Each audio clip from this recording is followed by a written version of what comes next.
പുന്നൂർകുളം പരൂർ ശിവക്ഷേത്രത്തിൽ 21ാമത് മുഴുവൻ വിളക്കും അന്നദാനവും നടന്നു.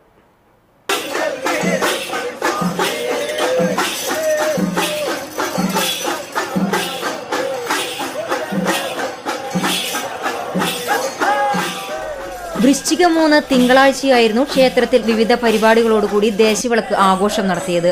ഇതിന്റെ ഭാഗമായി ക്ഷേത്രത്തിൽ പ്രത്യേക പൂജകൾ ഉണ്ടായിരുന്നു. മേൽശാന്തി രവീന്ദ്രൻ തിരുമേനി നേതൃത്വം നൽകി. ഉച്ചയ്ക്കും വൈകിട്ടും അന്നദാനവും ഒരുക്കിയിരുന്നു.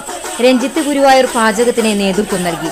വൈകിട്ട് 6 മണിക്ക് ആൽത്തറ ഗോവിന്ദപുരം മഹാവിഷ്ണു ക്ഷേത്രത്തിൽ നിന്നും ഉടുക്കുപാട്ടിന്റെയും താലമെടുത്ത മാളികപ്പുറങ്ങളുടെയും ചെണ്ടമേളത്തിന്റെയും അകമ്പടിയോടെ പാലക്കൊമ്പ് എഴുന്നള്ളിപ്പ് ആറ്റുപുറം വഴി രാത്രി 9:30 ക്ഷേത്രത്തിൽ എത്തിച്ചേർന്നു.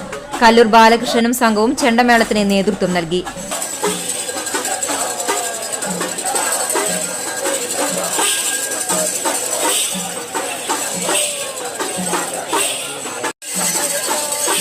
പൊലിപ്പാട്ട്, പുലർച്ചയ്ക്ക് മാഞ്ചിറ ക്ഷേത്രത്തിൽ നിന്നും പാൽക്കുടം എഴുന്നള്ളിപ്പ് എന്നിവ ഉണ്ടായിരുന്നു.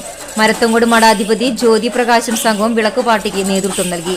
വിളക്ക് committee president Krishnan Karippod, secretary PA Babu, ക്ഷേത്ര committee president Mohanan Puliyath, secretary TV Srinivasan, treasurer Rajan Vellikkattiri, മറ്റു ക്ഷേത്രം കമ്മിറ്റി ഭാരവാഹികൾ, മാതൃസമിതി അംഗങ്ങൾ തുടങ്ങിയവർ നേതൃത്വം നൽകി.